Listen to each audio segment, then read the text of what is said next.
What motivates me in life is life. To wake up every day is a new start, is a new day, every moment's new. Everything in life motivates me. I'm just happy to be alive. I was 13 years old. It was the late 1970s. My friend came up with an idea that we stayed in her mum's empty flat because her grandma was away, and my mum thought I was at her grandma and her grandma thought I was at my mum's, and we went out drinking. And being 13 and never having drunk before, I proceeded to get very drunk, and these two young men that she knew took us home to her flat, and then they proceeded to rape me. So even in the taxi on the way to my friend's flat, the assault had started on me. And I've often wondered about the taxi driver. Why didn't he do anything to stop it? He could see that I was clearly very drunk and these two boys were already assaulting me, and he did nothing. I understand now that I just blocked it out, that I couldn't remember it. It was just too traumatic. I remember them stripping me. I remember them being on the floor and then being on top of me. I remember them tying me up to a radiator. When I started to fight back and say no, that's actually when the violence escalated and things got out of hand. I remember them putting me back into bed at that point in my life and holding the knife to my throat and telling me if I told anyone that they would kill me, and I believed them. The next morning I woke up in the bed and my friend was next to me in bed, fully clothed. I could hear her bracelets on her wrists jangling, and I thought they were the keys in the door that they were coming back. She was completely untouched. I was naked. Apart from the vomit, there was traces of blood, of excrement, of semen on my body. I had been stabbed. There were cigarette burns. There were cuts and bruises, and nothing had happened to her. But we decided not to talk about it, and we just cleaned up the flat. This was now Sunday morning. She went home to her grandma's, I went home to my mum's, and we went back to school on Monday. I did whatever I could to stop me from thinking, stop me from feeling about that night. But numbing out you can't completely numb out. What I couldn't talk about, because I really believed that they would come back and kill me like he said he would, it kind of started to leak out of me. I stopped eating, I really stopped talking, I started to use drugs, alcohol, I didn't go to school a lot of the time. Everything was so dark, and I just decided to take my life. So I took as many as my mum's pills as possible. Don't really remember the details, but I woke up in Edgware Children's Hospital, Edgware General Hospital, and then I was transferred to a psychiatric unit for children where I would spend 2 to 3 months. Even at 13, I think I bought into the messages that we put out there, that it was my fault, that I had lied to my parents about where I was staying, that I had been drinking, I had put myself into a dangerous position, and what did I expect? I behaved badly. So I really believed then that it was all my fault and I got what I deserved. I just believed the messages that are fed to women about victim blaming, and I just went with that. I just felt contaminated. I felt dirty. I would spend hours in the bath with bleach, Ajax, just scrubbing my body. I believed that if I touched anyone, I would contaminate them as well, that they would get this dirty feeling that I felt.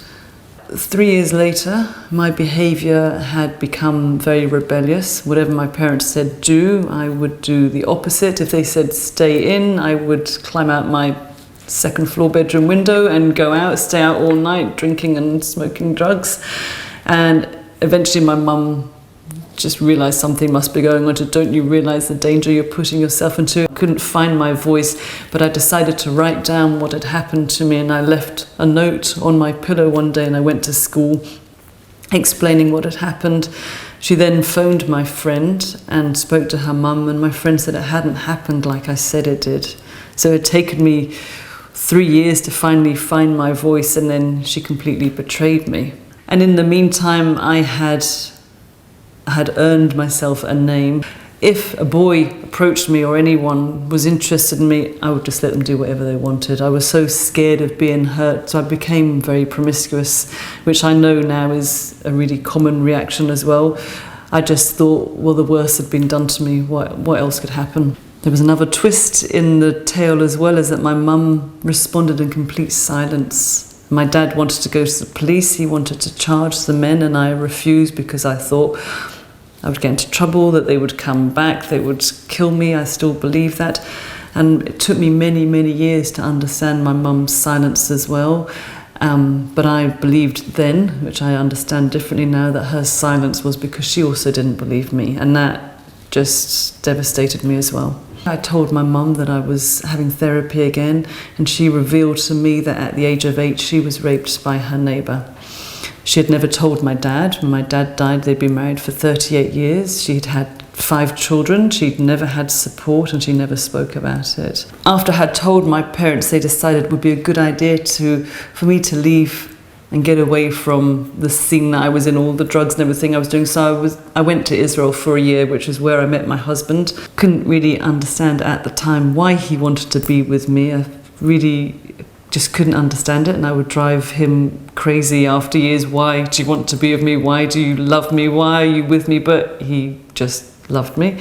And in his loving me, he just showed me that I was capable of loving, and that I was lovable as well. So it changed so much for me. It was very different to any man I'd ever met before.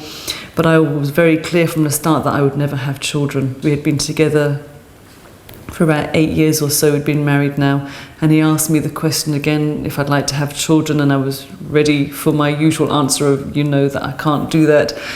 It was in that moment that I just decided that if I never have children, then these men would have won, and they would have taken away that huge part of my life. And I had a beautiful man that wanted to be with me.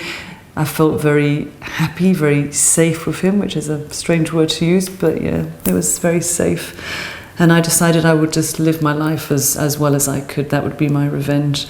I think initially me telling my children came from a place of fear, that I wanted to protect them. I didn't want them to go through what I had done. So I told them, I guess, as maybe a cautionary tale, to show them how easy it really was for me to get raped. It happened so easily. It was when Anna was becoming the same age as me, when she was turning 13, that all my memories from that night started to come back.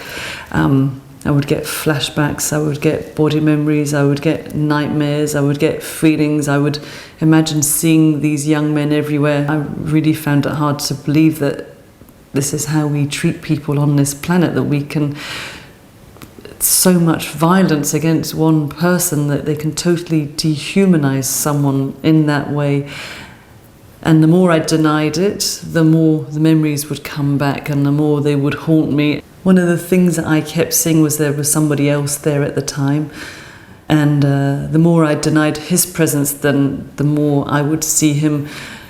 One of the things that they tried to do, they had tied me up to the radiator, so my right wrist and my right ankle was tied to a radiator, and sitting in between me by my side was a monk, a Tibetan monk. That's the only way I can describe him.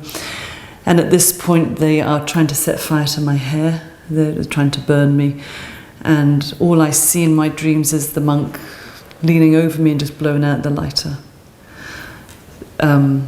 So a lot of what I saw didn't make sense, but when I saw him, I just thought, I'm going completely crazy now. How could this be that this Tibetan monk, this young man, was there as well at the same time? Every night I would be screaming and fighting in the bed next to my husband, and I would often see the men, their faces hovering above me the first thing when I woke up, but the monk was always by my side. It was only in the acceptance of him that I decided that for some reason I was protected, that I wasn't meant to die, that I was meant to go on and meet my husband, have my 3 children. I was meant to go on and live, and I didn't want to have a life filled with fear. I wanted to have a meaningful life, to enjoy my life, not just exist. I had to accept what was done to me, otherwise this was just never going to stop. And once I decided, okay, they didn't kill me. I'm still alive. It's not happening anymore. I'm still here. I got to a place where I realized I'm not my body. I'm not what was done to me. I'm so much more than one night. They could never destroy the real essence of me, of who I am. You know, I went on to live my life, I think, as good as I can do, and I love life. I really enjoy my life. I have so much going for me, and in some ways these two young men taught me so much. They taught me to be grateful for my life, to every breath that I take. I looked into the eyes of one of them. Without a doubt he could have killed me. The other one really stopped him towards the end. So I have very mixed feelings towards them as well. But yeah, they showed me that life is precious and it's for living. I went back for therapy because all the memories were returning. And in the therapy, my therapist suggested to me that maybe they weren't born rapists. And I couldn't believe what I was hearing. I was completely outraged that he could make such a suggestion to me. I believe that they were sadistic animals, and I had feelings of revenge that I wanted someone to take the pair of them, tie them up and rape them for 4 or 5 hours so they would know exactly what it felt like to just be so vulnerable and to be so scared. But when he said that to me, he planted a seed in my mind, and that seed just started to grow. How did they know to be so violent?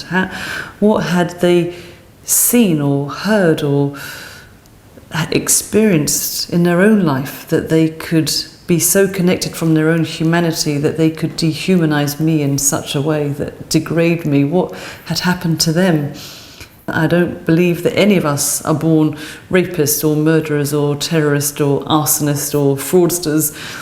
That life just shapes us, and whatever they experienced led them down that path.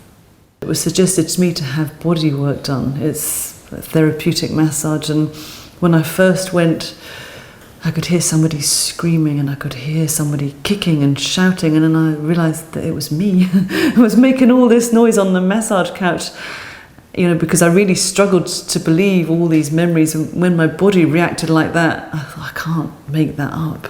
And you know, I couldn't deny what my body was doing, how it would shake or how I could throw up in the sessions. So I used my body a lot in healing, and it was only by working with my body as well as my mind that I got back into my body. And when I said that I had to face a lot of my fears, I've always kind of used my body like physically. So I go to the gym, I do powerlifting, I windsurf, I do karate, all environments that put me back into my body. So yeah, now I like my body. I'm really good to be back in my body. Forgiveness in the beginning wasn't really about them because I never charged them. So I haven't sat down with them face to face and told them I forgive them. But I think the forgiveness started with myself. It was really self-forgiveness that, I put so much blame and fault at my feet, that it was my fault, that I got what I deserved, that I shouldn't have been there, I was drinking, etc. But it's never the woman's fault. It was never ever my fault. They raped me. It was nothing to do with me. I guess forgiveness is a very personal journey. It was an act of self-love. It was transformational, and it just brought in so much more peace to my life and so much more understanding for what it really means to be a human being living on this planet, the predicament of life and all that it means. If we choose to, we can really learn to let things go. We can get past anything. So I guess self-love or self-care is recognizing that, for me, that we're not all these things that happen to us. If we really choose to, we can get past anything that happens to us. Everything is our attitude. I've always believed it's what we do with what happens to us. And I guess that's why I want people to hear my story. I want to speak to show people that I have no shame anymore. I'm not embarrassed to say that I was raped, that I know in the sharing of my story how many people, women and men, have spoken to me and shared their story and told me I'm brave for speaking up and they could never do that. And why could they never do that? It was something that was done to me. The shame isn't on me. The shame is on the men who did that. I had messages from people over the world, in America and India, sharing their story with me.